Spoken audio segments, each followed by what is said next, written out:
Tonight, we journey into the frozen heart and forgotten corners of the Midwest, through isolated small towns, endless wilderness, and places where help does not reach, to uncover 8 of the most disturbing and terrifying small-town horror stories ever recorded. If you are new here, make sure to subscribe for daily horror content that will keep you up at night. Hit that notification bell so you never miss when the darkness calls. Now, let us step into the shadows of the Midwest, where civilization ends and terror begins. My name is Ethan Moore, and this happened when I was 26 years old. I grew up in Chicago, surrounded by noise, traffic, and people who never looked twice at each other. So when my aunt passed away and left me her old farmhouse in a tiny Midwest town called Briar Hollow, I saw it as an escape, a quiet reset, somewhere I could breathe. Briar Hollow didn't even show up properly on Google Maps. One blinking traffic light, a diner, a grain silo, maybe 600 people if that. Everyone waved when I drove in, smiling a little too long, like they already knew me. The house sat on the edge of town, surrounded by cornfields that stretched farther than the eye could see. At night, the wind moved through the stalks like something alive, whispering in a language I couldn't understand. The first night, I slept peacefully. The second night, I heard someone knocking on my bedroom wall. From the inside, I woke up gasping, heart racing, convinced I'd dreamed it. The wall was solid wood, no doors, no crawl space, just my aunt's old floral wallpaper peeling at the corners. Still, I didn't sleep again that night. The next morning, I went into town to introduce myself properly. The diner was called Martha's Place, and every single person inside went quiet when I walked in. Forks paused midair. Coffee cups froze halfway to lips. Martha herself smiled wide and said, "You're staying at Evelyn's house, aren't you?" I hadn't told anyone my aunt's name. I laughed it off, but the unease stuck to me like humidity. Every person asked the same question before anything else. "How long are you staying?" When I said I wasn't sure, their smiles faltered. Just for a second. As I drove back, I noticed something strange. Every road sign pointing out of Briar Hollow was scratched over, like someone didn't want you to remember how to leave. That afternoon, I tried to leave. I'm not exaggerating when I say I drove for nearly 40 minutes without seeing anything familiar. The cornfields never ended. The road never curved. No exits, no intersections. Just a straight ribbon of asphalt cutting through yellow-green stalks that brushed against my car like reaching fingers. According to my GPS, I should have hit the highway in 10 minutes. Instead, I passed the same rusted mailbox 3 times. Each time, the name E. Moore was carved into its side, deeper with every pass, as if something was correcting a mistake. The radio crackled on its own, switching to a low hum beneath static, and for just a moment, I thought I heard breathing under the sound. When I finally turned around, the town appeared instantly, like it had been waiting just out of sight. That night, I found muddy footprints circling my bed. They stopped inches from my face. I confronted the neighbors the next morning. An older man named Caleb, who lived across the road, finally spoke when I asked about the roads. His hands shook as he tightened a fence wire that didn't need fixing. "Briar Hollow doesn't like being abandoned," he said quietly. I laughed, too loudly, asking what that was supposed to mean. Caleb looked at me then, really looked at me, like he was deciding whether I deserved honesty. People who leave don't come back the same. Most don't come back at all. He told me my Aunt Evelyn had tried to sell the house years ago. Every buyer vanished before closing. One was found days later, wandering barefoot in the fields, repeating a single sentence until his throat bled. It needs witnesses. That night, the knocking returned, stronger, faster, moving from the walls to beneath the floorboards. Something was learning the shape of my house. Sleep became impossible after that. Every night, something moved through the house. Not loudly, never crashing or banging, but deliberately, like it was learning where everything belonged. Cabinets opened and closed, chairs shifted positions. Once, I woke to find my bedroom door standing open, even though I locked it every night without fail. The worst part was the smell. Damp soil, old rain, rotting leaves. It seeped up from beneath the floorboards, filling my lungs until breathing felt like drowning. When I pulled back a loose plank near the bed, I found fresh dirt packed tightly underneath, as if someone had been digging upward. I went back to Martha's place, desperate, asking if anyone knew how to get out for good. The diner fell silent again, but this time their expressions weren't curious. They were afraid. Martha leaned close and whispered, "The town chooses who stays. It always replaces what it loses."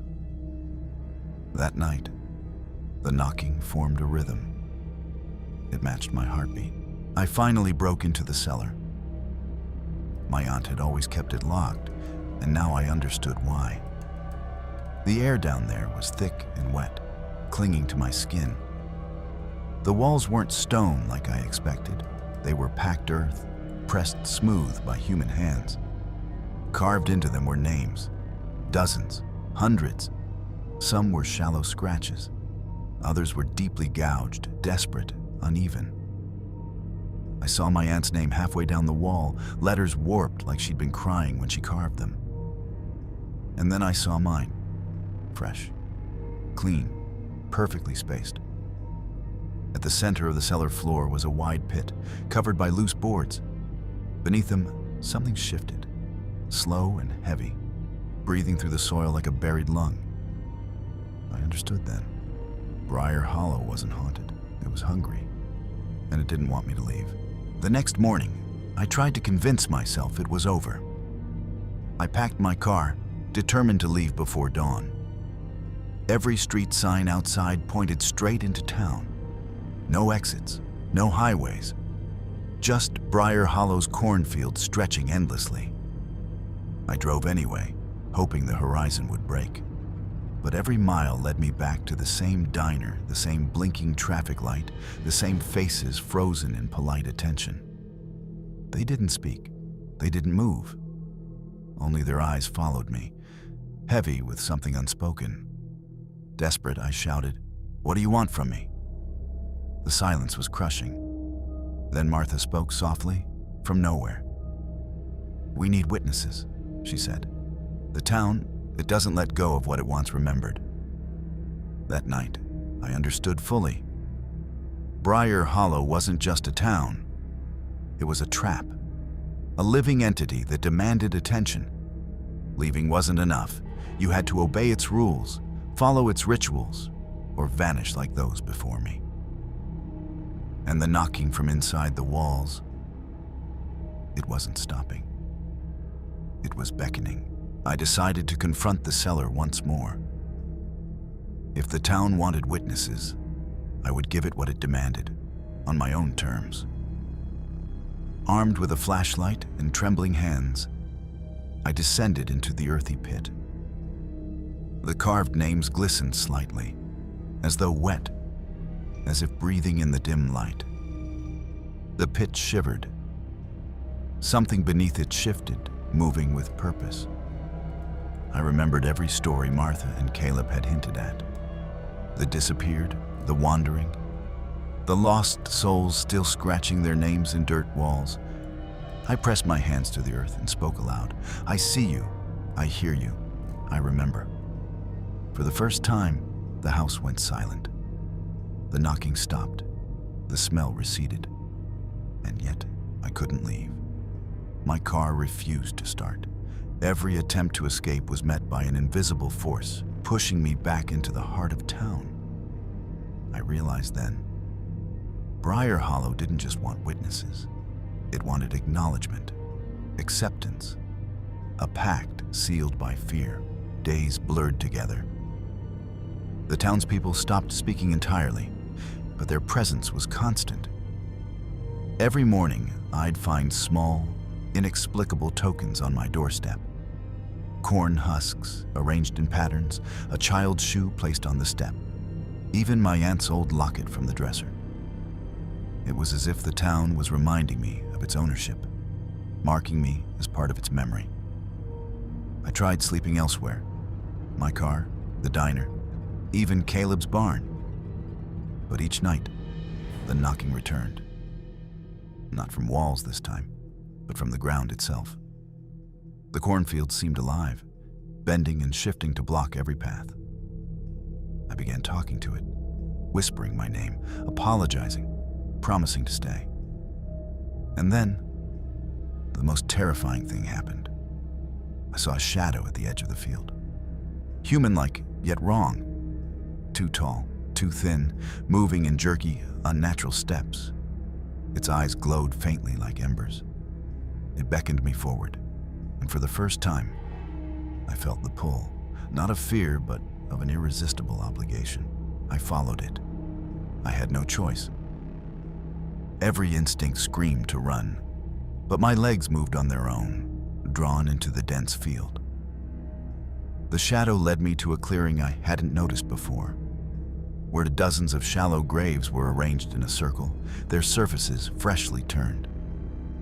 And there, in the center, was my aunt's farmhouse, but decayed, warped, like I was seeing it through someone else's memory.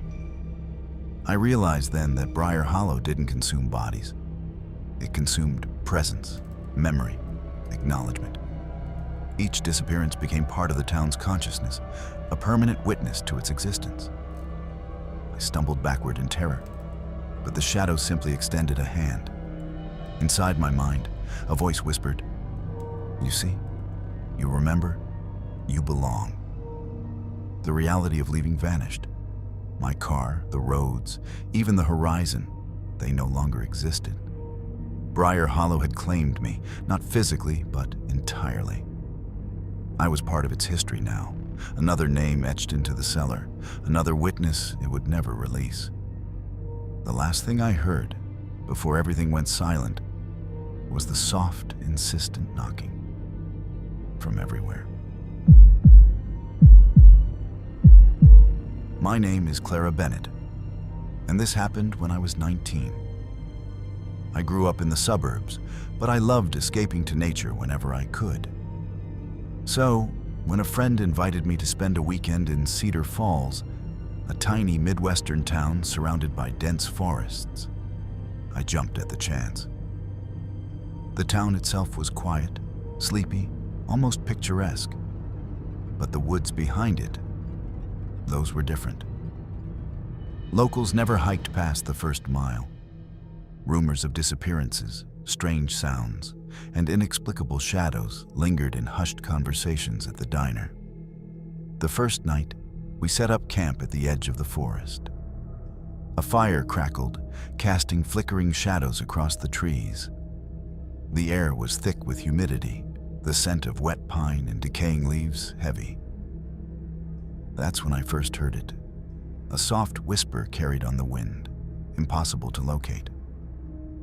My friends laughed it off, thinking it was the trees, but it wasn't the trees. It was something calling my name. The whispers grew louder after midnight. At first, they were soft, teasing, almost playful, but soon they became coherent, deliberate. "Clara, come deeper. We're waiting." I shook my head, trying to dismiss it. My friends were asleep, unaware of what I was hearing. I peered into the forest, flashlight in hand, but the beam only cut through an impenetrable darkness. The trees seemed to lean toward me, forming corridors I had never noticed before, twisting impossibly, as if the forest itself was alive. I felt drawn forward, against my will, as though invisible hands were guiding me. Every step I took into the shadows was met by the soft crunch of leaves behind me, footsteps that weren't mine. Panic gripped me, but my body moved on autopilot, deeper into the woods where no trail existed. When I finally stopped, I was in a small clearing. In the center was a shallow stone circle, etched with strange markings that pulsed faintly in the moonlight. And I wasn't alone. I froze in place, heart hammering. Shadows twisted unnaturally at the edges of the clearing, moving against the moonlight. They weren't human. Too tall, too thin, with limbs that bent at impossible angles. The whispering intensified, surrounding me, circling me like predators. Come closer. Join us. Stay forever. I stumbled backward, trying to retrace my steps, but the forest had shifted. The path I had followed no longer existed. Every tree looked the same, leaves whispering secrets I couldn't understand. The stone circle pulsed faintly, as if alive, calling me back. Then I realized the whispers weren't just calling me. They were telling me things. My deepest fears, my regrets, secrets I had never spoken aloud. Every revelation echoed through the clearing, and I felt exposed, as if the forest itself could see into my soul. I wanted to scream, but no sound came out. My flashlight flickered and died. Something stepped into the clearing, something waiting for me. Panic surged through me. I turned to run, but the forest was alive. Branches reaching out, snagging at my clothes, tripping me as if they had a mind of their own. The whispering became a chorus, voices overlapping, chanting, urging me to surrender. You belong here. You can't leave. I fell to my knees, gasping, my hands scrabbling at the forest floor. In the dim moonlight, I saw movement between the trees. More figures, all watching, waiting. They didn't speak, but their presence pressed against my mind, heavy and unrelenting. Some instinct made me speak aloud, demanding they leave me alone. The shadows recoiled slightly, hissing in a language I didn't know.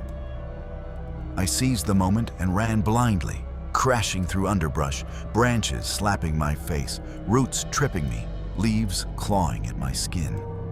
Finally, I burst out of the dense forest onto a narrow road leading back to town.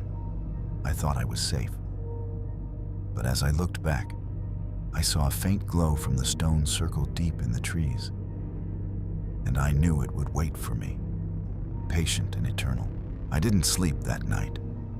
Back at the small motel on the edge of town, every creak of the building, every sigh of the wind through the trees outside sounded like whispers calling my name. I tried to convince myself it was over, that the stone circle and the shadows were just tricks of my imagination, fueled by fear and exhaustion. But the forest had other plans. The next morning, I tried to leave Cedar Falls. Driving along the only road out of town, it twisted and turned unexpectedly, forcing me back toward the outskirts of the woods. The whispering returned, faint at first, then insistent. It wasn't just sound, it was a presence, following my car, moving through the air like liquid. By noon, I realized I couldn't escape simply by leaving. Something wanted acknowledgement, an offering, a promise. And the thought chilled me. Maybe those who disappeared had never left. They had simply answered, willingly or not, to the call of the forest. I decided to return to the woods, desperate for answers. I couldn't keep running. If I wanted to survive, I had to confront whatever was waiting in the clearing. With a flashlight and trembling hands, I ventured back into the dense forest, following the faint memory of the path. The trees seemed to close in around me, bending impossibly, guiding me. The whispering started almost immediately, calling not only my name, but my fears, lonely, afraid. You cannot hide. Finally, I reached the clearing. The stone circle was unchanged, but the shadows were everywhere now, more numerous, their limbs stretching in unnatural ways, leaning toward me as if tasting the air. My mind screamed to run, but my body froze.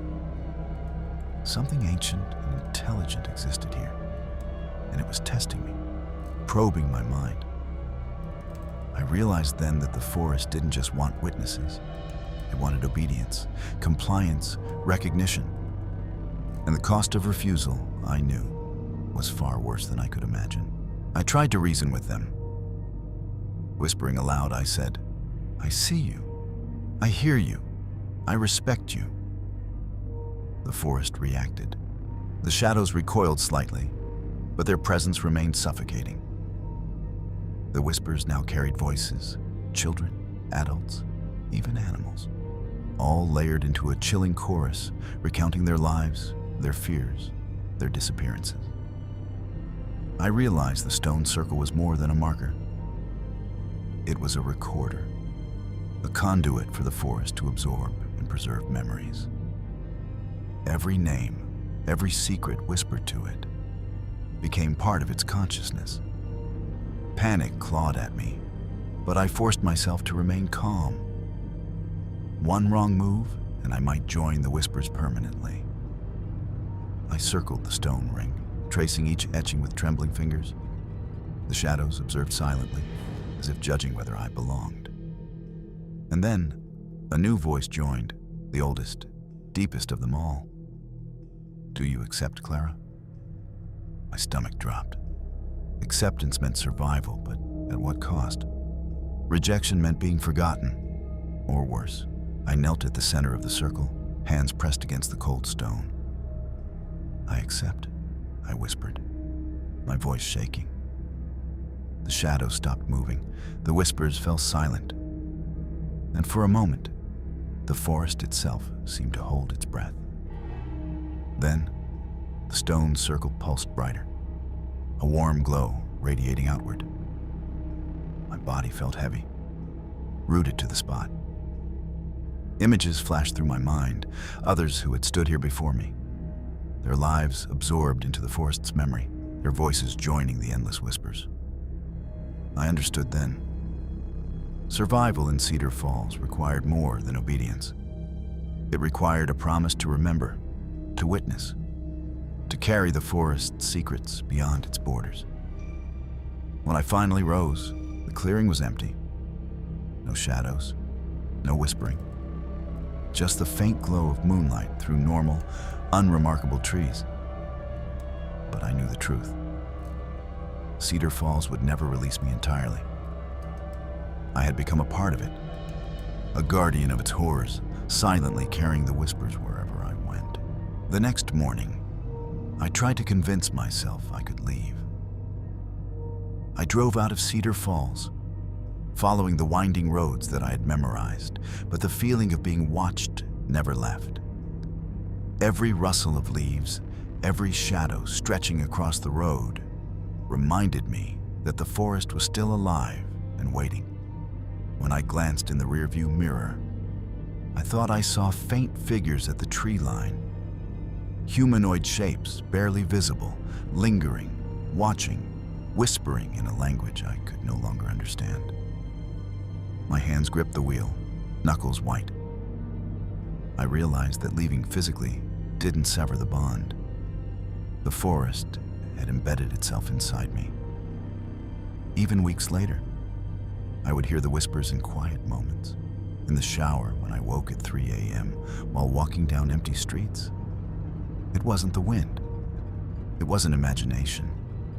It was Cedar Falls reminding me that I belonged, reminding me of the promise I had made, embedding its secrets deep inside my mind. The forest waits. It always waits. Even now, I carry the whispers with me. They are subtle, almost imperceptible, threading through my thoughts whenever I am alone. Some days they urge me to return, to walk back into the stone circle, to kneel once more and add my voice to the forest's chorus. Other days, they remind me of what will happen if I forget. A creeping sensation in my bones, a cold pressure on my chest, the feeling of unseen eyes following me everywhere I go. I've come to understand the truth. Cedar Falls doesn't abduct with force. It seduces, coaxes, and binds. It doesn't need to kill to claim you. It waits for your mind, your memory, your acknowledgement. I warn anyone who ventures near those woods.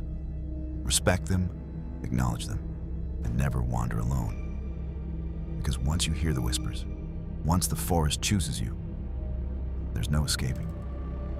You are part of Cedar Falls forever. Its memory, its witness, its servant. And sometimes, late at night, I swear I can still hear it, calling my name softly, waiting for me to return. My name is Jacob Turner, and this happened when I was 24. I had always loved fishing. So when I heard about Black Oak Lake, a remote body of water in the Midwest surrounded by dense forests, I decided to take a weekend trip. The lake had a reputation among locals: strange drownings, unexplained boat disappearances, and the occasional missing hiker. But I laughed them off. Superstitions, I told myself. I arrived late Friday afternoon, parking my old pickup at the edge of the forest. Mist hovered over the water, curling like smoke. The air was unnaturally still. No birds, no insects, just the faint, rhythmic lapping of water against the shore. As I set up my fishing gear, I noticed something odd.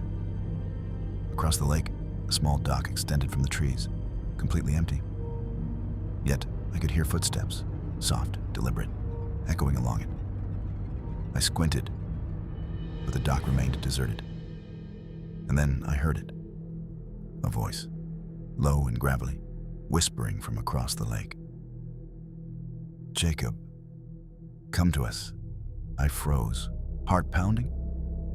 My rational mind told me it was the wind, the mist playing tricks on my ears. But the voice came again, clearer this time. "Jacob, we've been waiting." I scanned the trees lining the shore. No one, nothing. Only the faint shimmer of water under the pale evening light. I tried to shake it off and focus on fishing, but my hands were trembling so badly I could barely hold the rod. Every cast felt like a mistake. Night fell quickly over Black Oak Lake. I set up my tent near the shore, but the lake itself seemed to change in the dark. Ripples appeared where no wind blew. Shadows moved under the water's surface, just out of reach of the light. And then, faintly, I heard singing. A low, haunting melody drifting across the lake. It wasn't human, not exactly. It carried a tone of longing and warning. I realized I wasn't alone. I couldn't sleep that night. Every time I closed my eyes, I imagined pale faces emerging from the lake. Silent mouths opening and closing, eyes glowing faintly in the mist. My flashlight lay across the tent, useless against the darkness pressing in from the water. Then I heard splashing. Slow at first, almost deliberate. Something was moving in the lake toward me. I froze, unable to look, unable to think. The splashing grew louder, closer, accompanied by that same haunting singing, now layered with whispers of names I didn't recognize, yet somehow sounded familiar. Compelled against my will, I crawled out of the tent, flashlight in hand. My boots sank into the damp shoreline, mud sucking at every step. Across the lake, I saw movement, figures rising from the water. Not fully human, but not fish either. Limbs bent in unnatural ways, faces pale, eyes deep black pools. The lake had chosen its witnesses, and now it wanted me. I stumbled backward, heart hammering. but the shores seemed to stretch endlessly. Every step I took toward the truck felt like wading through water. The singing intensified, layered with whispers calling my name and mocking my fear. My flashlight flickered, then died. Total darkness surrounded me, save for the faint luminescence from the figures in the lake. One of them moved closer to shore, its head tilting unnaturally, eyes locked on me. I wanted to run, but my legs refused to obey. My mind screamed in panic, yet some invisible pull rooted me to the spot. Then I noticed something terrifying. Footprints forming in the mud. My footprints, but distorted, elongated, leading directly into the lake. And in that moment, I understood.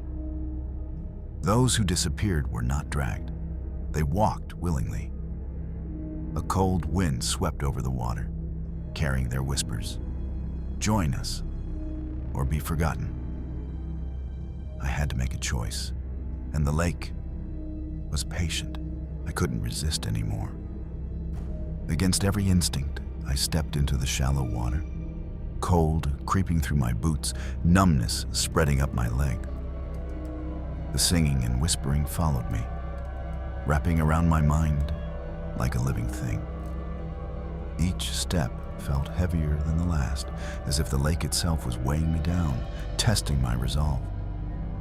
The figures in the water moved closer, their faces pale, lips parting in silent calls. Some extended hands, long, skeletal, bending at impossible angles. My heartbeat thundered in my ears, yet, strangely, I didn't feel fear anymore. I felt recognition, as if the lake had known me long before I ever arrived. The mist thickened, obscuring the far shore. The boundary between land and water blurred. I realized with a cold certainty, this wasn't about escape. It was about surrender. The lake didn't want me to flee. It wanted me to remember, to witness, to join its chorus. And as I reached deeper water, I felt the pull. The lake claiming me slowly, irresistibly. I stopped mid-thigh in the water, the cold now biting into my core. The singing and whispering intensified, voices overlapping, telling stories I had never known but somehow understood. Faces from the past appeared in the mist. Others who had come before me, trapped, absorbed into the lake's memory. Then one figure rose fully from the water, closer than the rest. Its skin shimmered wetly in the moonlight, eyes deep black voids. It reached out to me, and I felt a pulse, like a heartbeat from beneath the water, syncing with mine. I knew then that I had a choice. Resist and be forgotten, disappear into the mist like so many before me, or step fully into the lake and survive. As one of them. My body trembled, mind screaming, but my legs obeyed the pull. I took the final step, and the lake closed around me, swallowing my fear, my identity, my past. The whispers became my own. I belonged. When I emerged from the lake, or thought I had, I wasn't alone. The mist had cleared slightly, revealing dozens of pale figures surrounding me, standing just at the edge of the water. Their faces were empty of expression, but their eyes burned with awareness, as if studying my every thought. I tried to speak, to demand answers, but no words came. Then, one stepped forward, moving fluidly across the water's surface, reaching toward me. A voice, my own, yet deeper, resonating across the lake, whispered, "You are ours now. Witness. Remember." The lake pulsed with an eerie light, sending ripples through the water that distorted the reflections of the moon and trees. My mind reeled as visions flashed before me. Past disappearances, drowned boats, people walking willingly into the water, all becoming one with the lake's consciousness. I realized survival was no longer about escape. It was about acknowledgement, about joining their ranks without fear. The pull in my chest, the tug of inevitability, became irresistible. I stepped forward, the cold water wrapping around my legs, pulling me toward the center. The figures parted, forming a circle as the glowing, pulsing light intensified. I felt their collective awareness pressing into me, absorbing my memories, my fears, my existence. The whispers of the past drowned my own voice until all that remained was the lake's song. A chilling, harmonious chorus of all who had come before me. I looked down and saw my reflection, or what I thought was mine. Pale, elongated, eyes black as voids. A shiver ran through me, but there was no fear, only understanding. Survival here meant becoming a part of the lake, a guardian, a witness. When I fully immersed, the ripples became calm. The singing stopped. The water returned to stillness, and the mist rolled back over the trees as if nothing had happened. But I knew the truth. I had joined the lake's chorus, and Black Oak would never let me leave again. Not really. Weeks later, I returned home, but nothing felt the same. Black Oak Lake had left a mark on me that no shower, no sun, no city street could erase. Even in daylight, the whispers lingered, soft and persistent, threading through my thoughts. My dreams were haunted by pale faces, silent mouths moving, beckoning me back. I tried to tell people, but no one believed me. Friends laughed nervously, thinking it was stress, imagination, or exaggeration. Yet every time I closed my eyes, I could see the ripples on the water, hear the faint melody, and feel the pull, subtle but insistent, reminding me that the lake had claimed a piece of me. I understood now. Black Oak didn't take you by force. It let you go, just enough to carry its memory, to bear its whispers. Those who vanished weren't gone. They were present, a part of its consciousness. Waiting for the next visitor to answer the call, I was one of them. Even now, the lake speaks to me in ways no one else can hear. It is patient, eternal, gentle at first, then insistent, urging me to return, to kneel once more at the center, to join the chorus fully. The whispering flows into my thoughts as easily as my own heartbeat, a reminder that the water remembers everything. I've learned that survival is not about resistance, but compliance. Black Oak Lake doesn't need to drown you. It simply wants you to witness, to acknowledge, to carry its memory beyond its shores. Every ripple, every shadow, every figure in the mist is part of its song. And now, so am I. If anyone dares to visit Black Oak, I warn them. The lake is patient, and it waits. One step, one moment of curiosity, and it will claim you too. Not by force, but by choice. And the whispers, they will never leave you. I hear them still, every day, calling my name softly, reminding me that I belong. My name is Evelyn Carter, and this happened when I was 21. I had always been fascinated by abandoned places. So when I heard about Millbrook Manor, a sprawling, decaying estate in a small Midwest town, I knew I had to explore it. Locals avoided it, whispering about strange noises, shadowy figures, and the sudden disappearance of anyone who dared to stay overnight. Naturally, this only made me more curious. I arrived in the late afternoon, the manor looming against a gray sky.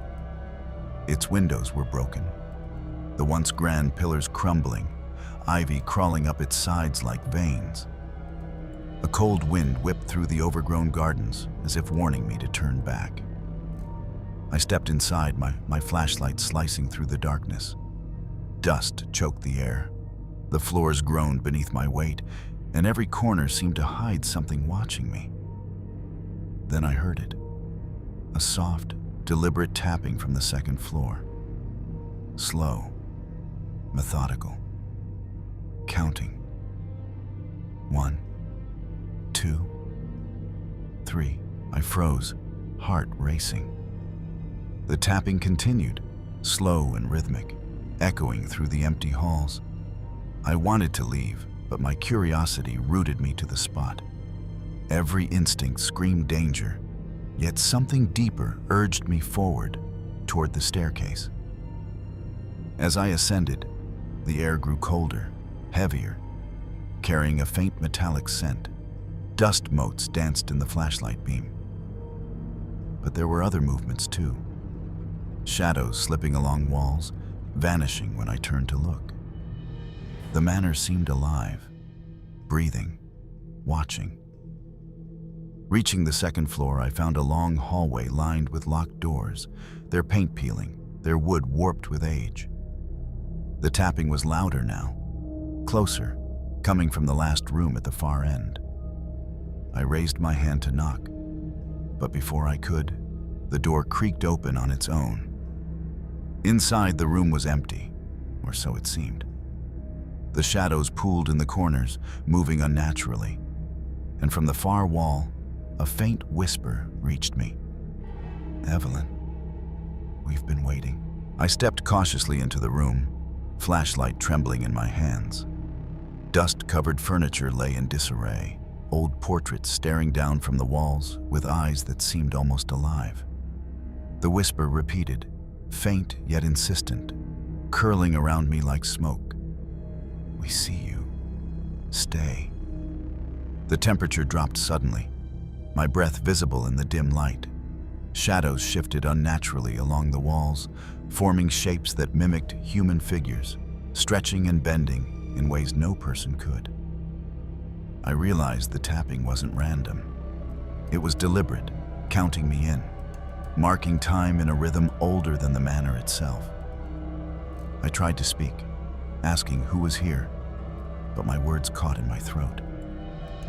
Then I noticed movement behind a torn curtain, a pale, thin figure staring at me with hollow eyes, tilting its head unnaturally.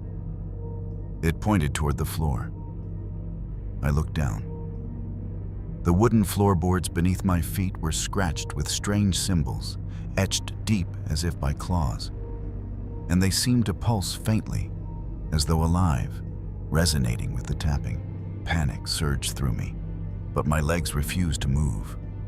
The whispering intensified, layering multiple voices over one another, each speaking my name, recounting my fears and secrets I had never shared. The shadows pressed closer, stretching toward me, but never fully stepping into the light. I stumbled backward, knocking over a chair. It hit the wall with a loud crash, but no sound seemed to escape. The figure behind the curtain stepped fully into view, elongated limbs bending unnaturally. Its hollow eyes bore into mine, yet I could feel something, pleading, almost desperate, behind them. Then I noticed the tapping had stopped. Silence fell like a heavy curtain, pressing down on me. And from the darkness, the figure whispered clearly, "Do you understand what it means to stay?" I realized then that Millbrook Manor wasn't just haunted, it was aware. It didn't just observe trespassers, it tested them, gauging fear, curiosity, and willingness to surrender. And the consequences for failing its test were permanent. I forced myself to step forward, drawn by a mix of fear and curiosity. The figure didn't move, but its eyes followed me, unblinking, pulling me toward the center of the room. The floor beneath my feet seemed to hum, vibrating slightly as if responding to my presence. I noticed more symbols etched across the room, spiraling outward from the center. Their faint glow pulsed in rhythm with the manor itself. a heartbeat older than any living creature. The air felt thick, almost solid, pressing against my skin. I could hear whispers in my mind now, faint at first, then louder. Stay. Witness. Belong. I realized then that the manor wasn't simply haunted. It was alive. It absorbed attention, curiosity, fear. Every person who entered became a part of its consciousness, leaving behind a trace, a memory, a voice. The figure raised one hand, pointing toward a doorway that hadn't been there before. My body moved without thought, following the silent command, every step heavier than the last, drawn deeper into the manor's grip. I stepped through the doorway and found myself in a hallway that seemed impossibly long, stretching beyond the manor's architecture. The walls were lined with mirrors, reflecting not just my image, but faint, ghostly figures moving behind me, whispering secrets I couldn't understand, yet felt familiar. Each reflection distorted slightly, elongating limbs, tilting heads, forming impossible shapes.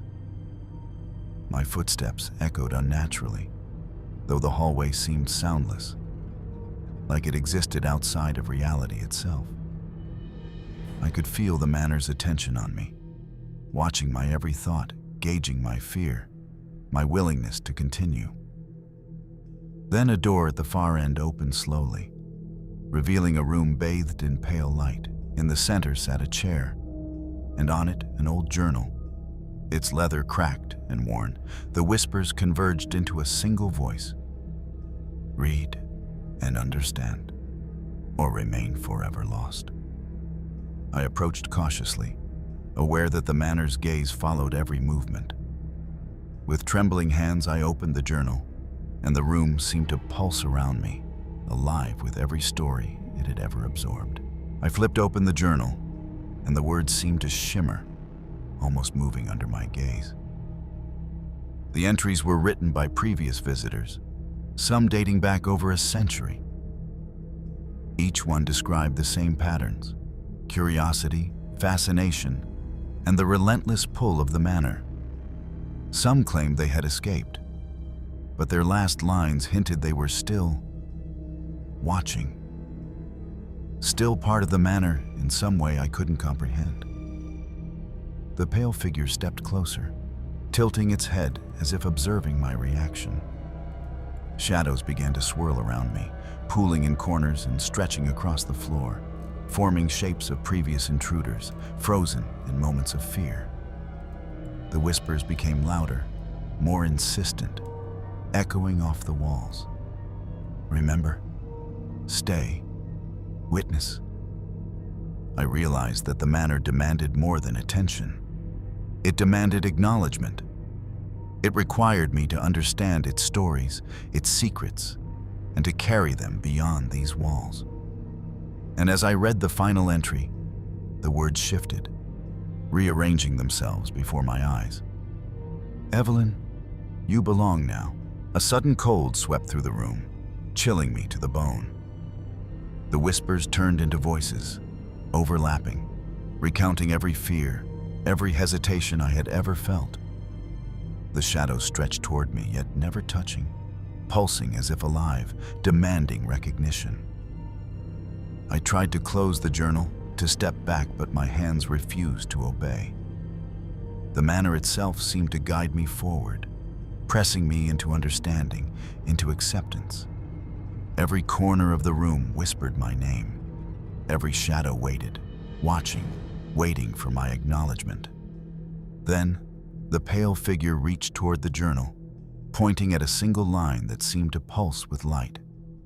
Embrace what you see, or be consumed. My chest tightened, and I realized survival here wasn't about escaping, it was about joining the manor's consciousness. With a trembling breath, I read aloud the line, feeling the manor respond with a wave of awareness. The shadows swirling faster, the whispers forming a chorus. I understood now. I had become part of Millbrook Manor. Weeks later, I left Millbrook Manor, or so I thought. The experience had left a mark I couldn't erase. The whispers followed me everywhere. Soft murmurs at first, now insistent, echoing in quiet rooms, in hallways, even over the phone. Shadows seemed to linger just beyond my vision, bending unnaturally when I glanced their way. Friends and family noticed my change. I became withdrawn, speaking less, always looking over my shoulder. I tried to explain, but words failed me. They couldn't comprehend the manor's awareness, its pull. The way it didn't just haunt a place, it haunted your mind. At night, I dreamt of the room with the glowing journal. Shadows reached out, whispering secrets I could never fully grasp. And I understood. Millbrook Manor didn't release you when you left. It imprinted itself, embedding its stories and voices inside you. Every curious soul who entered became a part of its consciousness. And now, so was I. It waits patiently for the next visitor who will see, hear, and belong. Even now, the whispers follow me. I hear them in quiet moments, a soft echo of the manor's awareness, reminding me that I am forever tied to Millbrook. The journal's words are burned into my mind, each line a thread connecting me to the house, to the shadows, to the visitors who never truly left. I have learned that Millbrook doesn't need to trap you physically. Its power lies in acknowledgement, in recognition. By entering, by witnessing, by understanding, you become part of its story. And once it claims you, there is no undoing it. If anyone dares to approach Millbrook Manor, I warn them.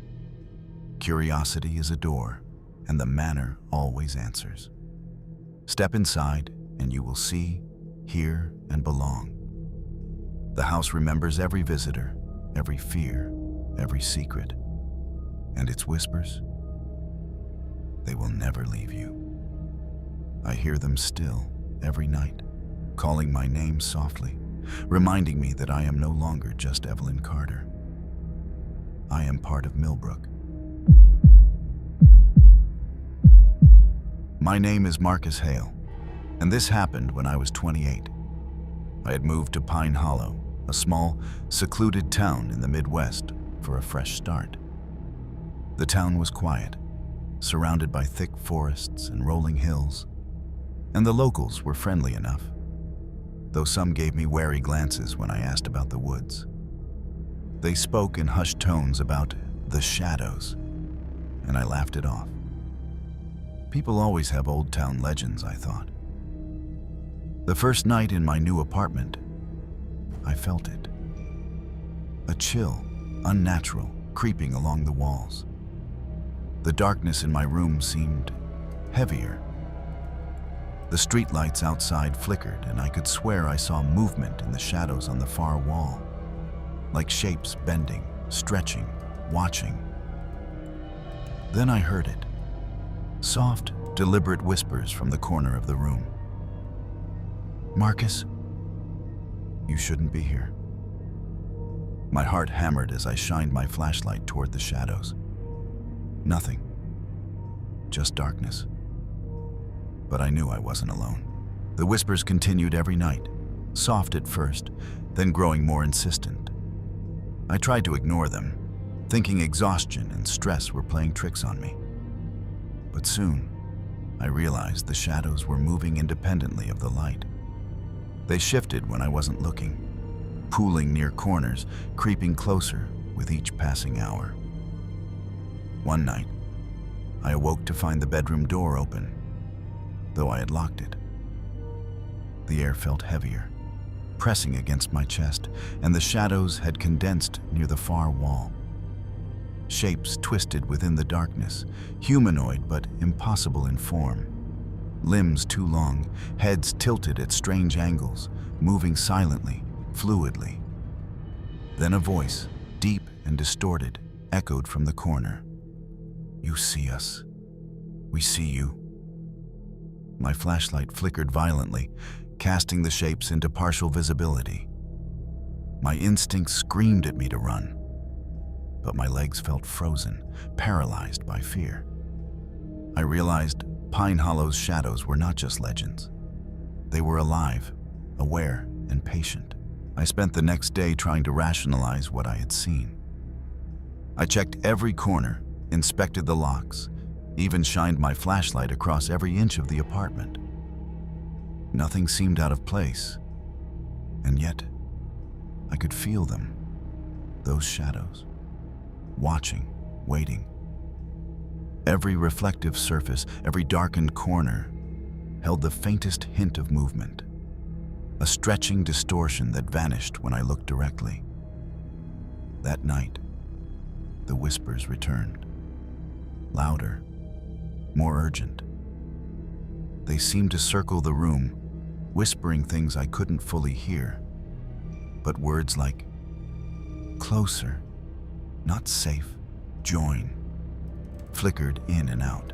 I tried to speak, demand they leave, but no sound came.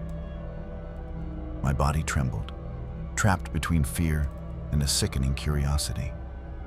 And then I saw it, a figure forming fully from the darkness, standing silently near my doorway.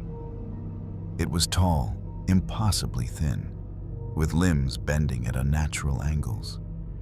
Its head tilted in a mocking imitation of human curiosity. I could feel it studying me, waiting for my reaction. I realized then that the shadows didn't just watch, they learned. And they knew fear. I couldn't sleep. Every shadow in the apartment seemed alive, stretching, twisting, encroaching slowly. The whispers became voices, layered and overlapping, calling my name, recounting thoughts I hadn't spoken aloud. My chest ached, my heart raced, and I felt my sanity fraying. Then, from the far corner, a shape detached itself from the darkness, moving toward me with a fluid, unnatural gait. It didn't walk. It glided, bending over itself in impossible angles. Its face was featureless, save for two faint, glowing eyes that drilled into mine.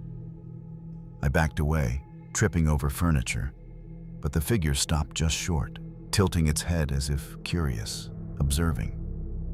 A distorted voice echoed, "Do you see us now, Marcus? You cannot unsee." I realized then that Pine Hollow's shadows didn't need to attack. Observation was their power. They could erode your mind, twist perception, and make you a prisoner of your own fear. And the moment you noticed, you were already part of them. The next night, I couldn't stay inside.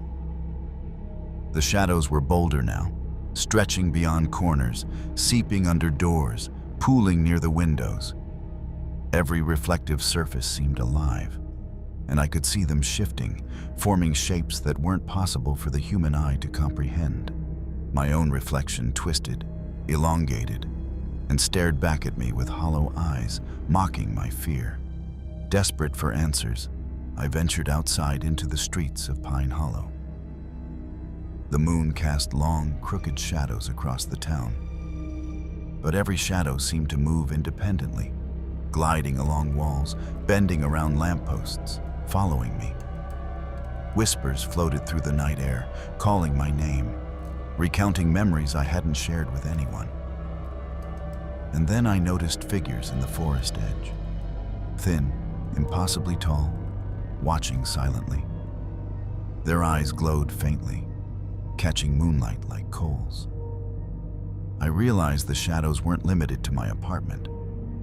They were everywhere, part of the town itself, feeding on fear, curiosity, and attention. I turned to run, but the whispers intensified. "You belong here. You see now." I tried to flee, but my legs felt heavier, sluggish, as if the shadows themselves were tugging at me. Every step I took seemed preordained, leading me toward the forest bordering Pine Hollow. The whispers became voices, overlapping, recounting thoughts and fears I hadn't shared, echoing inside my mind. Closer, closer, You cannot escape. The forest loomed, dark and impenetrable, yet I felt drawn toward it. The shadows at its edge extended into the night, reaching for me, bending light and space around them. Shapes moved in impossible ways, defying physics, some appearing as humanoid figures with elongated limbs, some as amorphous darkness. I stumbled to a small clearing and froze. The shadows gathered, forming a ring pulsing with an almost sentient awareness. A deep, distorted voice whispered directly into my mind. You see, you understand. Now you belong to Pine Hollow. I realized the truth. The shadows didn't attack physically. They consumed your attention, your awareness, bending your mind until surrender was inevitable. I stood frozen in the clearing, heart hammering, the shadows pulsing around me like a living organism. They weren't simply shapes. They were aware, patient, and infinitely curious. The whispers twisted in my mind, a chorus of voices recounting fears I hadn't even admitted to myself. You belong. You see. You understand. I wanted to run, but every instinct failed me. The shadows responded to my hesitation, bending and stretching toward me in waves of darkness. A low, distorted moan emanated from the ring, vibrating through the earth and into my bones. I realized I wasn't just being watched. I was being tested. Every fear, every hesitation was observed, noted, absorbed. Then one figure detached itself from the circle, taller than the others, with limbs bending in impossible ways. Its glowing eyes bored into mine, and I felt a pull from the center of the clearing, drawing me forward. Every step toward it was both terrifying and unavoidable. The shadows murmured in anticipation, waiting for me to accept my place. I approached the center of the ring, every nerve screaming at me to stop, yet my legs moved of their own accord. The shadows pressed closer, pulsing with awareness, wrapping the clearing in darkness that wasn't just absence of light. It was alive. Whispers merged into one voice. You see, you understand, you belong. The tall figure extended an impossibly long limb toward me, and I felt a cold, consuming sensation brush against my skin. The other shadows surged inward, bending the forest around me, warping space. My thoughts became theirs, my fear feeding them, my attention cementing my place within their consciousness. And then, silence. The forest stilled, the pulsing halted. The shadows coalesced around me, waiting. I realized the truth. Pine Hollow didn't need to harm you. It only needed you to witness, to acknowledge, to understand. And once you did, you became part of its eternal, watching presence. I was trapped, not physically, but in awareness, a permanent observer of the shadows. Weeks passed, but I could not escape Pine Hollow's influence. Even back in my apartment, the shadows lingered at the edges of vision, twisting and stretching when I wasn't looking. Every reflective surface became a portal for them. Windows, mirrors, polished floors. And I could see their forms moving, observing, waiting. Sleep offered no reprieve. The whispers returned nightly, recounting my fears, my doubts, my every thought. I realized that Pine Hollow didn't take you physically. It claimed your awareness, your attention.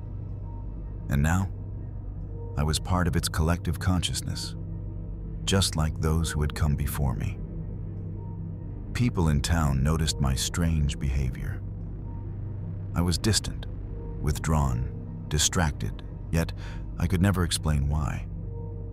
The shadows had become a second skin, a part of my mind, always watching, always listening. And I understood. No one could see Pine Hollow the way I did. Not fully. The forest at night called to me, and every time I passed it, the shadows seemed to ripple in anticipation. I was bound to them now, permanently. Even now, the shadows speak to me in ways no one else can hear. They are patient, eternal, always observing. They do not need to harm physically. They only need your acknowledgement, your fear, your attention. And once you give it, you belong. I walk through Pine Hollow and see the shadows moving along the edges of streets, across rooftops, behind trees. Those who ignore them remain unaware. But I know they are always watching, learning, marking new visitors. The whispers follow me, reminding me that I am no longer just Marcus Hale. I am a permanent witness to the town's secrets, a part of its consciousness. If anyone dares to enter Pine Hollow, I warn them. Curiosity is a door, and the shadows always answer. Step inside and you will see, you will hear, and eventually, you will belong. I hear them every night, murmuring softly, guiding my awareness, ensuring that I will never forget. Pine Hollow doesn't need to claim you. It only needs you to notice. And now, I have. My name is Lydia Parker, and this happened when I was 24. I had just moved to Crestwood, a quiet Midwest town, to live in my aunt's old house on Crestwood Lane. The street was lined with aging oak trees, their branches intertwining to form a dark, almost tunnel-like canopy. Locals avoided the lane after dark, muttering about people who never came back and houses that seemed wrong. Naturally, my curiosity got the better of me. The first night, I noticed strange patterns in the streetlights. They flickered in a sequence, almost like a code. Shadows moved unnaturally, stretching along walls and sidewalks, vanishing whenever I tried to focus on them. I chalked it up to nerves, but the unease only grew. At exactly 2:13 a.m., I heard it. The soft creak of a door that didn't exist in my house, followed by a distant, echoing footstep outside, pacing slowly along the street. "Lydia, come." The voice was faint, almost teasing, yet unmistakably calling me. I froze, straining to hear. The footstep echoed again, deliberate, pacing closer and farther in impossible rhythm. I glanced at the windows of the neighboring houses, empty, dark, lifeless. The lane seemed longer than it should have been, twisting unnaturally beyond my comprehension. Curiosity mixed with dread, and I wrapped myself in a coat before stepping outside. The cold night air bit at my skin, but the feeling of being watched was far worse. Shadows stretched along the lane, forming shapes that weren't quite human, bending and stretching as they followed me. I reached the street corner and saw something I couldn't rationalize. A figure standing under the flickering street lamp at the far end, partially obscured by darkness. Its posture was still, almost statuesque, but I could feel its gaze on me. The voice returned, whispering in my mind, "You shouldn't be here. Not tonight." A chill ran down my spine. I realized then that Crestwood Lane wasn't just a quiet street. It was alive, observing and patient, waiting for those who wandered too close. I took a hesitant step forward, every instinct screaming for me to turn back. The figure under the street lamp remained still, yet I could feel it watching me, every movement deliberate. Shadows along the lane seemed to stretch toward me, bending around corners, pooling unnaturally near the trees. Each step I took made the lane feel longer, as if reality itself were stretching to keep me trapped. The whispers returned, layered and indistinct at first, then clearer. Closer, follow, vanish. I could hear my own heartbeat pounding in my ears, but the lane remained silent otherwise. The streetlight flickered violently, casting partial illumination on the figure. I noticed it had no facial features, just a smooth, dark surface, reflecting faint moonlight. Panic rose, but curiosity anchored me. Something about this figure demanded attention, demanded acknowledgement. I felt a pull toward it, like gravity, but heavier, colder, more insistent. Every step forward made the shadows pulse with anticipation, and I realized Crestwood Lane wasn't just haunted. It actively claimed those who dared walk its path at night. The figure moved suddenly, not walking, but sliding forward in a fluid, unnatural motion. The lane itself seemed to respond, shadows bending as if alive, twisting toward me in silent anticipation. Every instinct screamed to run, but my feet felt rooted, trapped by an invisible force. The whispers intensified, layering over one another in a chorus that seemed to echo inside my skull. You cannot leave. You belong. I realized the lane wasn't merely haunted. It was sentient. It could manipulate space, perception, and fear itself, bending reality until you could no longer tell where you ended and it began. I looked at my surroundings and noticed something impossible. Houses that had been on my left were now on my right. The streetlight at the end of the lane now impossibly distant. The figure stopped and raised a hand, pointing toward a narrow alley that hadn't been there moments ago. It beckoned me forward, and I understood. I had no choice but to follow. I hesitated at the entrance to the alley, a narrow passage shrouded in shadows that seemed impossibly deep for a suburban street.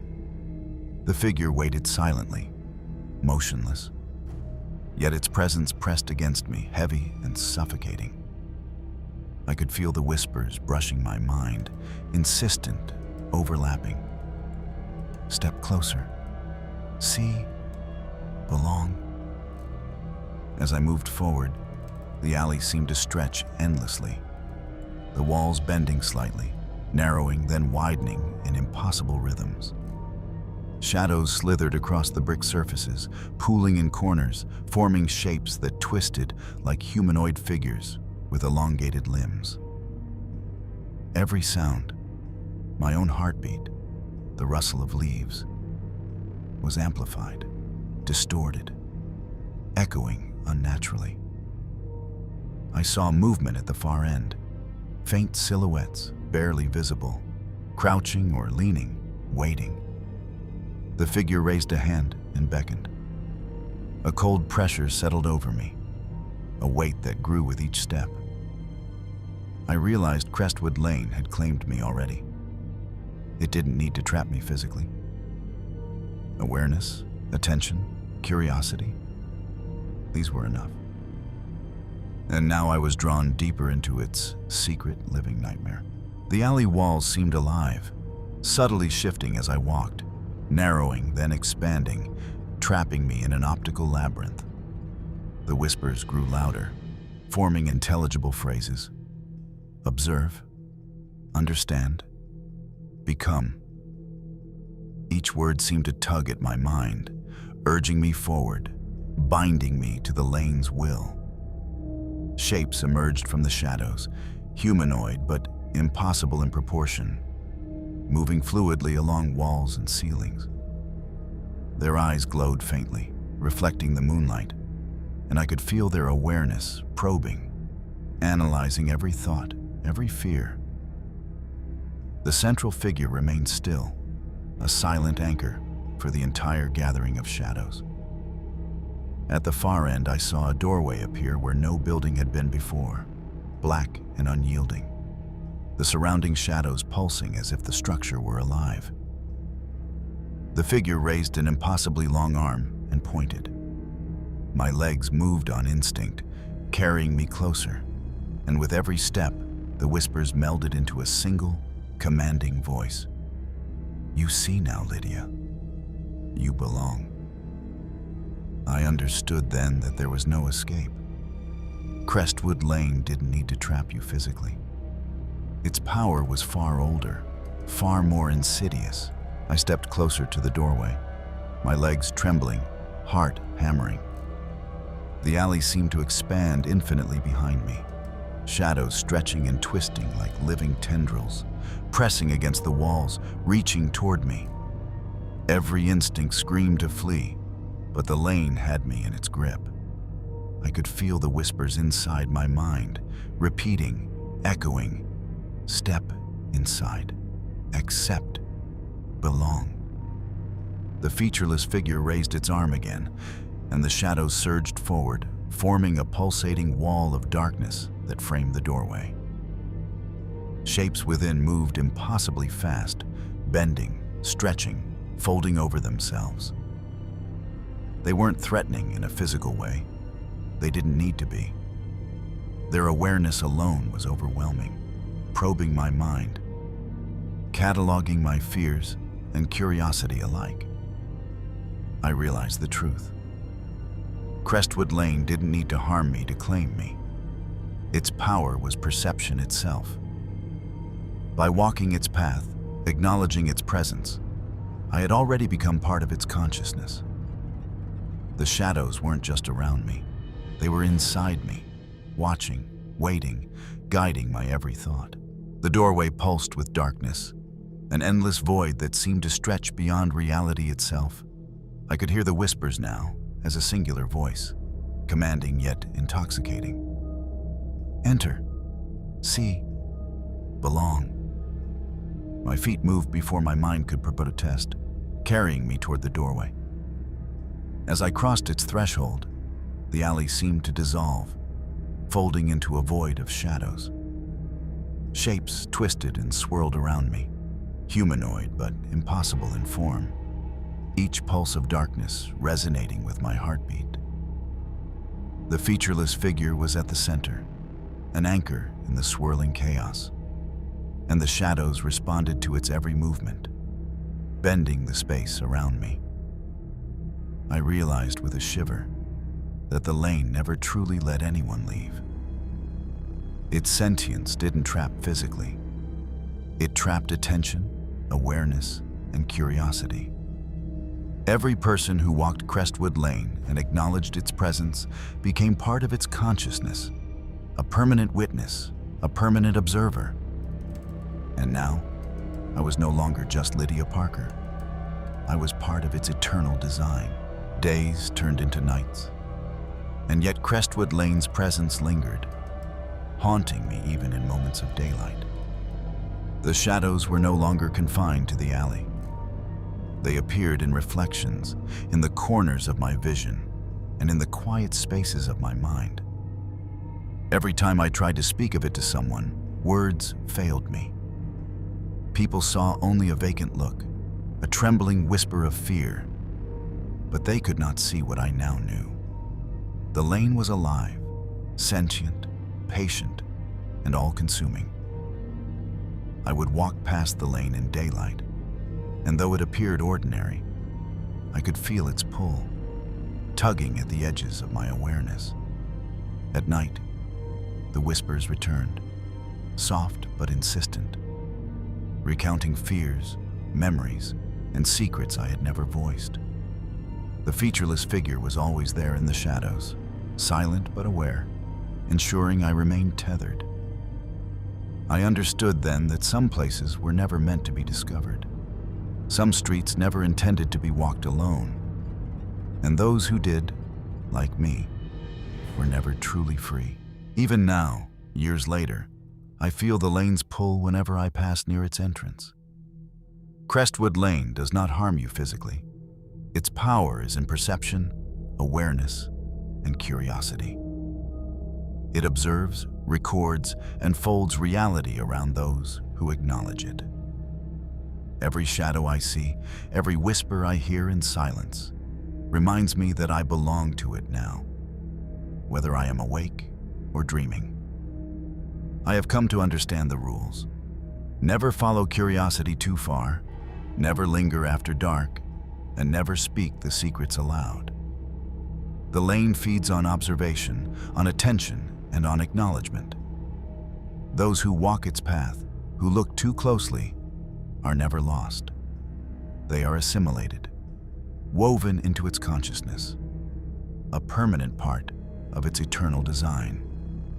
So, if you ever wander Crestwood Lane at night and feel something watching, remember this: you are not alone, and the lane does not forget.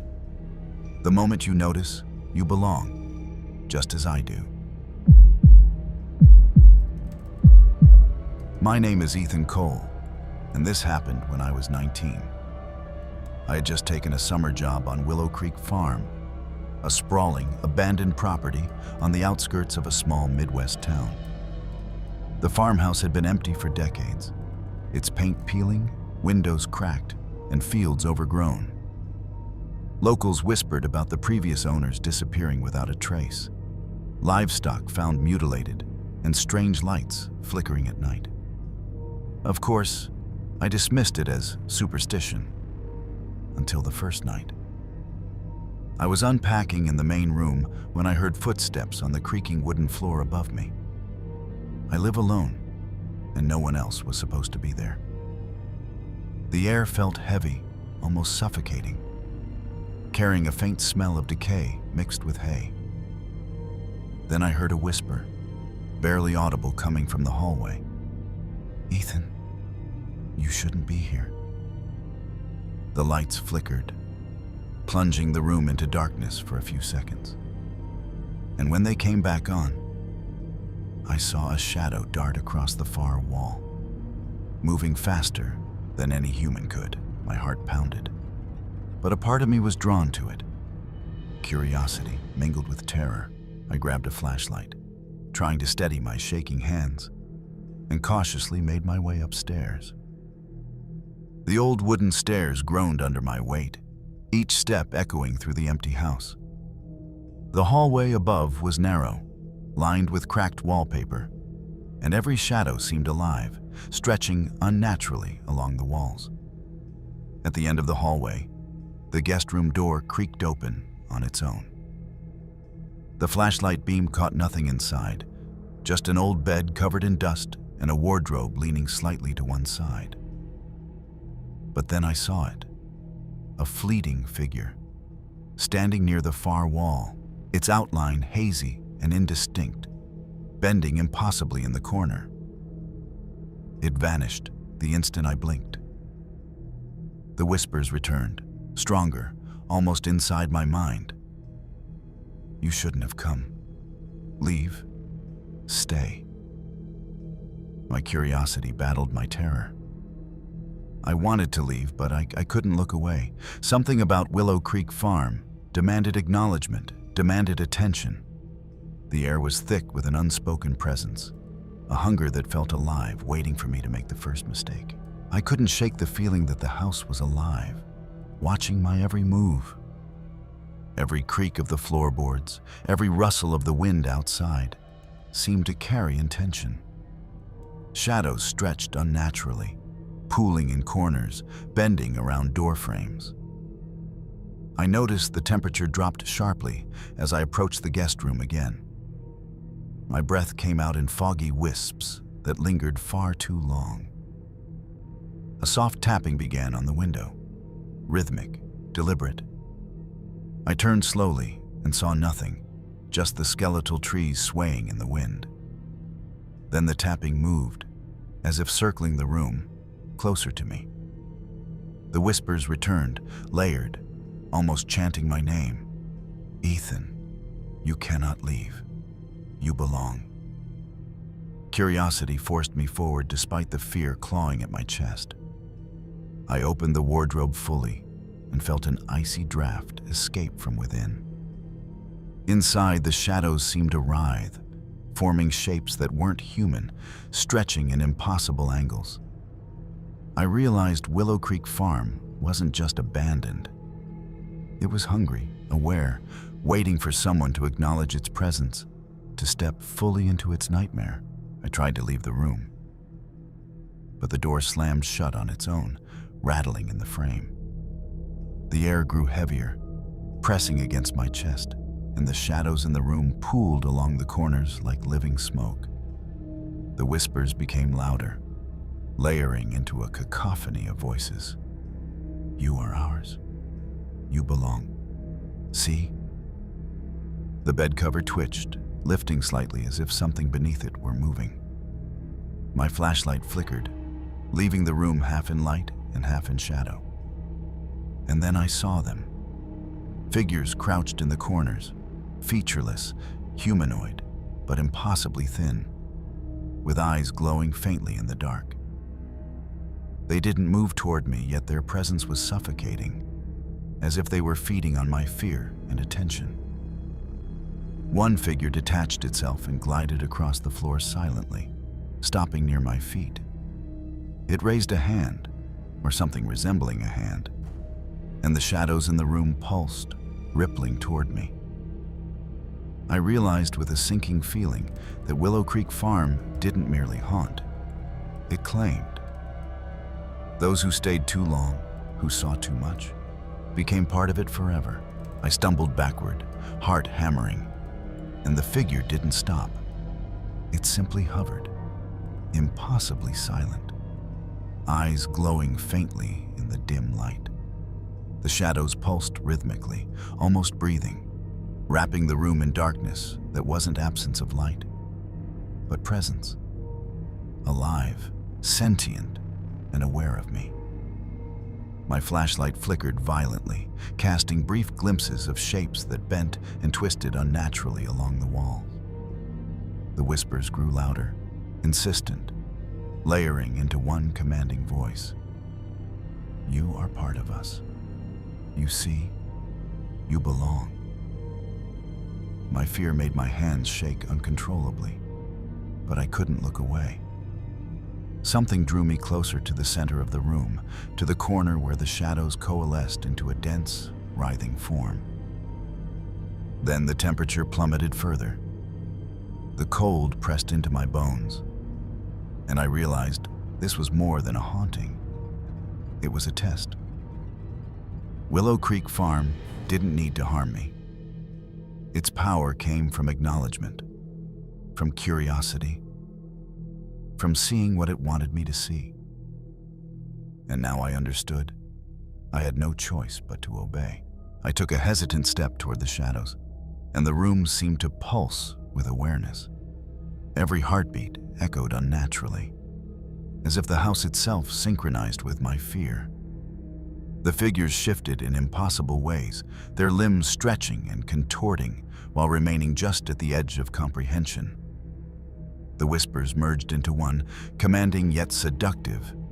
See, understand, belong. The bed trembled violently, and the dust from the floor rose in swirling patterns, forming faint humanoid shapes that merged with the shadows. My mind felt invaded, thoughts slipping out as the farm's consciousness brushed against my awareness. I realized then that Willow Creek Farm didn't simply haunt, it integrated. Every person who lingered too long, who saw too much, became part of its living nightmare. The figure at the center extended a long, spindly limb toward me.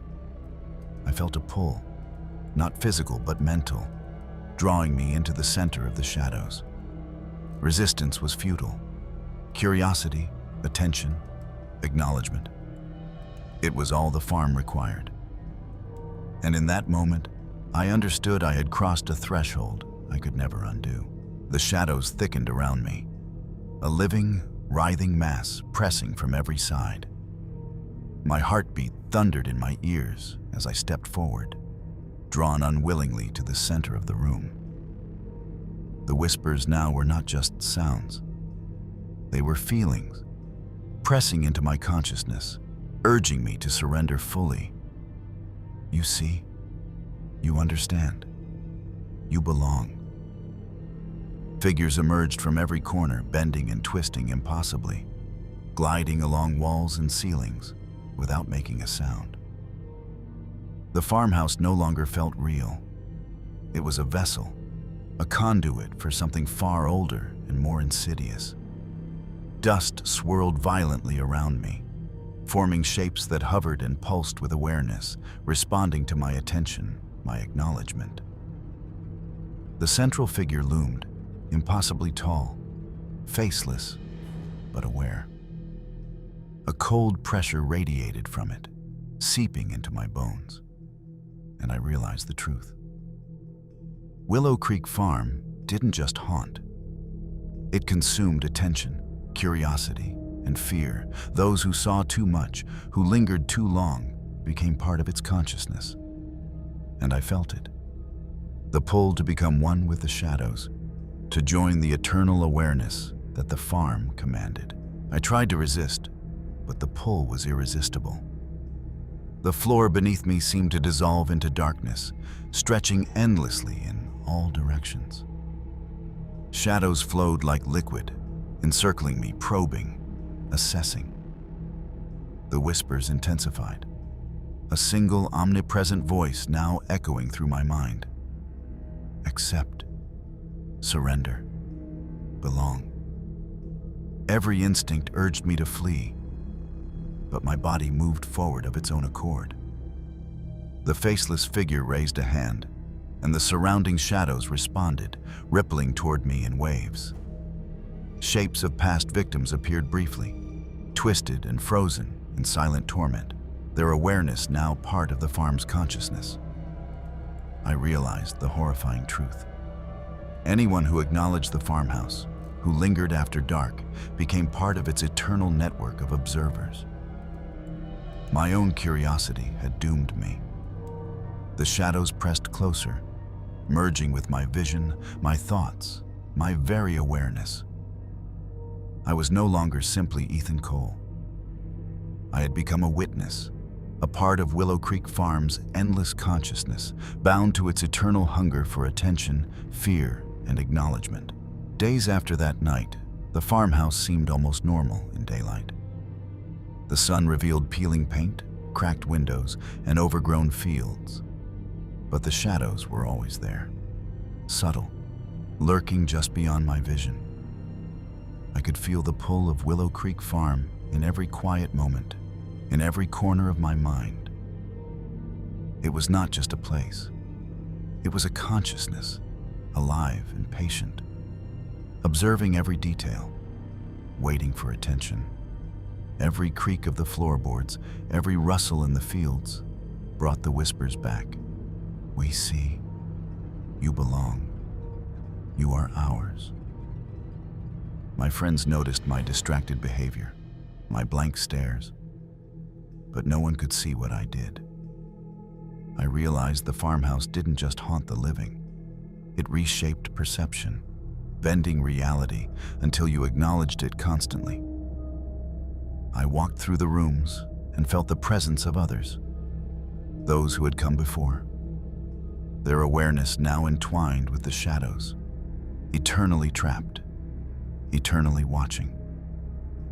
Even in daylight, I understood the truth. The farmhouse never let go, and now, neither would it release me. Years later, the presence of Willow Creek Farm remains inescapable. Its shadows are no longer just in the house. They linger in my dreams, in reflections, in fleeting glimpses at the corner of my eye. The whispers continue, faint but persistent, echoing the same chilling message. You see, you belong. You cannot leave. I now understand the rules. Curiosity binds, attention feeds, and acknowledgement integrates. Anyone who ventures too far into the farmhouse, who sees too much, becomes part of its eternal consciousness. I am no longer merely Ethan Cole. I am a witness, a component of the farmhouse's endless awareness. The farmhouse never claimed me physically, yet in every sense that matters, it owns me. If you ever find yourself near Willow Creek Farm at night, remember this. The house is patient, it is aware, and it is hungry. The moment you notice it, it notices you. The moment you linger, it will claim you, just as it claimed me. My name is Rachel Turner, and this happened when I was 21. I had been driving home late one night through Black Hollow Road, a desolate stretch of highway winding through dense Midwestern forests. Locals warned that no one should travel it after dark, citing disappearances, strange lights, and shadows that moved independently of their sources. I laughed it off as superstition until that night. The road was empty, save for the occasional deer crossing, until I noticed headlights behind me. At first I assumed it was another late-night driver, but as I glanced in the rearview mirror, the lights didn't move with the bends in the road. They remained fixed, relentless. Panic began to creep in, tightening around my chest. Then the car in my mirror disappeared entirely. For a moment, I felt relief. But that relief shattered when a figure appeared on the road ahead. It was tall, impossibly thin, faceless, standing motionless in the center of the lane. My brakes screeched, but the figure didn't move. It simply stared, or so it seemed, compelling me to stop entirely. I sat frozen in the car, hands gripping the steering wheel, unable to move. The figure remained perfectly still, yet I felt its awareness pressing into me, probing my fear, calculating my next move. Every instinct screamed to escape, but the road behind me was empty, and the shadows seemed to stretch unnaturally, closing off any potential escape. Then I noticed faint whispers, barely audible, seeming to emanate from the trees themselves. Do not leave. Do not turn. Belong. The air grew heavy, thick with a tangible malevolence, and the hairs on the back of my neck stood on end. My headlights flickered, briefly illuminating the figure, and I noticed it had no features, no eyes, no mouth. Yet it radiated intent, an undeniable presence of something older, something patient. A sudden, icy wind swept through the car, rattling the windows and making the shadows pulse. The road ahead twisted impossibly, as if the landscape itself were bending.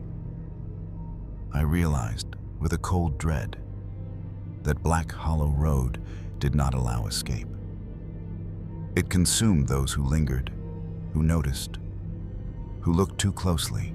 I gripped the steering wheel tighter, forcing myself to inch forward, though every instinct screamed to stop.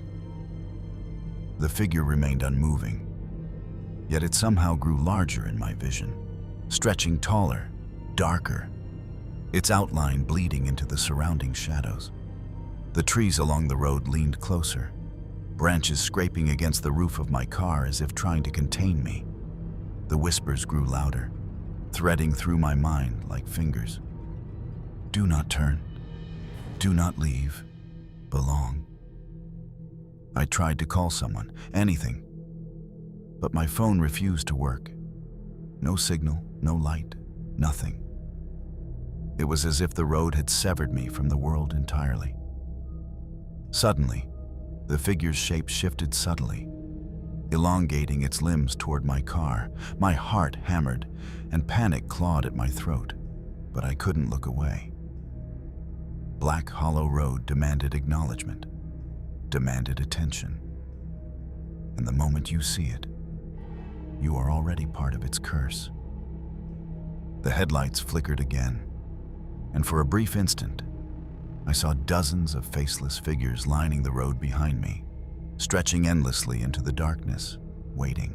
I forced my foot on the accelerator, praying the car would obey, but the road seemed alive, twisting in ways that made distance meaningless.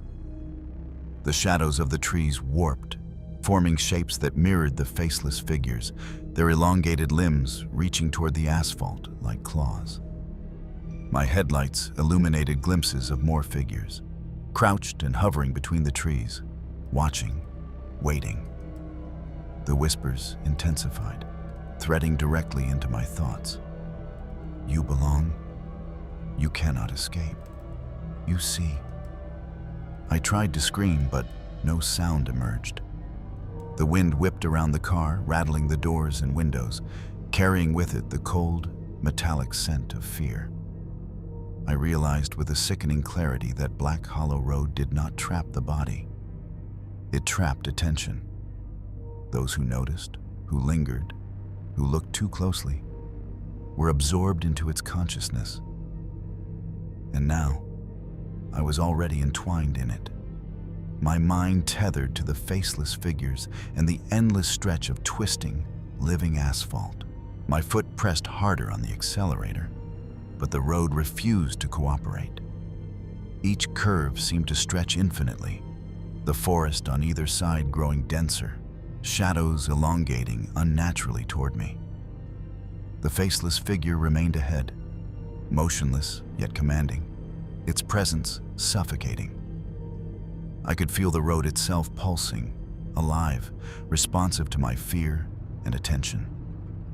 The whispers now were deafening in my mind, a chorus of unseen voices. Do not turn, do not escape, belong. Every instinct told me to look away, to close my eyes. But my curiosity was a chain I could not break. Shapes flickered in the periphery, figures crouched in the trees, elongated forms stretching across the road, their movements unnervingly synchronized. I realized with a cold dread that Black Hollow Road didn't need to touch me physically. Its power was perception itself. By seeing it, acknowledging it, I was already caught. The faceless figure raised an impossibly long limb, and the shadows on the road rippled in response, as if urging me to step closer into the inevitable. Panic clawed at my chest as I tried to escape, but the road had a rhythm of its own, bending, stretching, guiding me toward the faceless figure. Every shadow on either side twisted and warped, mirroring the humanoid form ahead. My headlights flickered violently, revealing glimpses of others. Faceless figures crouched, hovering, suspended between the trees, their awareness pressing on me like ice. The whispers intensified, threading directly into my mind. You belong. You cannot leave. You see. My hands shook uncontrollably on the wheel, but I couldn't avert my gaze. The faceless figure raised its arms slowly, and the shadows responded in unison, forming a ripple of darkness across the asphalt, drawing me closer. It became terrifyingly clear that Black Hollow Road didn't trap bodies. It trapped awareness. Every second I lingered, every glance I took, added me to its endless network of observers. I was no longer merely a driver on a dark road. I was a participant in its eternal curse, tethered to the faceless figures and the shadows that fed on attention, fear, and acknowledgement. The car seemed to slow despite my foot pressing hard on the accelerator. Black Hollow Road stretched endlessly, bending in ways that defied reason. The trees leaned closer, their branches scratching the roof and windows, forming claw-like shapes that seemed alive. The faceless figure ahead grew taller, darker, its presence pressing into my very mind. I could feel the whispers thrumming through my skull. Do not escape. Do not resist. Belong. Figures began to emerge along the sides of the road, crouched, elongated, impossibly thin, their featureless faces glowing faintly in the darkness. The shadows pulsed toward me, responding to my gaze, tugging at the edges of my perception. I realized the road was aware, alive, feeding on attention, curiosity, and fear. Every instinct screamed to close my eyes, to stop looking, but I couldn't. Black Hollow Road had me. As the faceless figure raised its arm, the shadows rippled in perfect synchronization, extending across the asphalt like a living net, waiting to claim me fully. Resistance seemed impossible. I realized, with dawning horror, that I was no longer simply driving. The road had me, and my perception was the trap. Every glance I gave the faceless figure, every moment I acknowledged the shadows, tethered me further. The whispers merged into one omnipresent command. See, belong, stay. My vision warped as the asphalt seemed to pulse beneath me, stretching into impossible angles. Each shadow writhing in anticipation. Figures emerged from the trees, dozens of faceless observers moving silently, gliding across the road without touching it, their awareness pressing against mine. My mind screamed to close my eyes, but the second I tried, the shadows and whispers intensified, demanding recognition, demanding focus. Black Hollow Road didn't need to touch me. It consumed awareness, attention, and curiosity. I understood then that I was already part of it. The faceless figure's arm extended, and the shadows rippled toward me, enclosing me in a network of eternal observers. There was no escape, no turning back. I was trapped, not physically, but mentally, forever tethered to the curse of Black Hollow Road. Eventually, the road straightened, or at least I thought it did. The forest still pressed close, shadows clinging to every tree, every curve of the asphalt. The faceless figure ahead seemed to dissolve into the darkness, yet its presence remained, stretching invisibly along the edges of my vision. I could feel it in my thoughts, in the rhythm of my heartbeat, tethering me to Black Hollow Road, even when it appeared empty. The whispers continued, faint yet unrelenting. You belong. You are ours. You see. Every reflection, every glint of my headlights on the wet pavement seemed to hide another observer, another faceless figure lurking, waiting for acknowledgement. I realized, with chilling clarity, that Black Hollow Road didn't merely trap the living. It trapped perception itself. Once you noticed it, once you lingered, you were already part of its network, bound to it for eternity. Even in daylight, in memory, I cannot escape the road. Its presence is stitched into my consciousness, whispering, watching, waiting. Years have passed since that night. Yet Black Hollow Road never truly lets go. Its shadows linger at the corners of my vision. Its whispers echo faintly in my dreams. I have tried to drive other roads, other highways, but every road now carries its memory. Every shadow feels like one of the faceless observers, silently judging, silently waiting. I am no longer just Rachel Turner. I am tethered to Black Hollow Road, a permanent witness to its curse. I have glimpsed the truth. The road doesn't need to claim your body to trap you. It claims attention, curiosity, and acknowledgement, weaving it into its eternal consciousness. Anyone who sees, anyone who lingers, becomes part of it. If you ever find yourself on Black Hollow Road after dark, heed this warning. Stop looking, stop noticing, and do not linger. The moment you acknowledge the shadows, the whispers, the faceless figures, you belong to the road forever. And there is no escape. As the night deepens and the shadows grow longer, we have traveled through the darkest corners of the Midwest, uncovering 8 truly disturbing small-town horrors. From the haunted hallways of Willow Creek Farm to the unending curse of Black Hollow Road, each story revealed a chilling truth. Fear is not always in what you see, but in what watches, waits, and draws you in. These are not legends. not campfire tales. They are real, documented encounters from ordinary people whose curiosity led them too close to darkness. From abandoned farmhouses hiding unspeakable secrets, to faceless figures lurking along forgotten roads, from basements where shadows writhe, to creatures that should not exist. Tonight, we've seen horrors that linger long after the lights come back on. If you feel the shiver running down your spine, remember this. In the Midwest, in small towns and endless forests, the darkness is patient. It notices, and it waits. Some who walk its paths never truly leave. Thanks for watching. This was Dark Fears.